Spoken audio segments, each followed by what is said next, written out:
જય સહકાર તાજેતરમાં સમગ્ર રાજ્યમાં થયેલ કમોસમી વરસાદથી રાજ્યના ખેડૂતોને ઊભા પાકમાં ખૂબ મોટી નુકસાની થયેલ છે। આ નુકસાનીમાં ખેડૂતોને મદદરૂપ થવા માટે રાજકોટ જિલ્લા સહકારી બેંક એ હંમેશા ખેડૂતોની બેંક રહી છે। રાજકોટ અને મોરબી જિલ્લાના મંડળી મારફત બેંક સાથે જોડાયેલા 2,25,000થી વધુ ખેડૂત સભાસદોને આજે બેંકના બોર્ડ ઓફ ડિરેક્ટરે નિર્ણય કર્યો છે કે હેક્ટરે 12,500 અને વધુમાં વધુ 65,000 રૂપિયા સુધીની કૃષિ લોન 0%એ 1 પણ રૂપિયો વ્યાજ લીધા વગર 1 વર્ષની મુદત માટે આપવાનો આજે બેંકે નિર્ણય કર્યો છે। એની જાહેરાત કરું છું।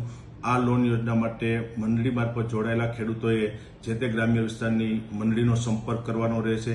વધારાના કોઈ પણ કાગળ આપ્યા વિના જે પ્રમાણે આપણે ધિરાણ મેળવ્યું છે એ પ્રમાણેની પ્રોસેસ ત્યાં મંડળી મારફત કરી અને આ ધિરાણ વધારાનું છે મેળવી શકશે। આ માટે અમે 1,300 કરોડ રૂપિયાની જોગવાઈ કરી છે।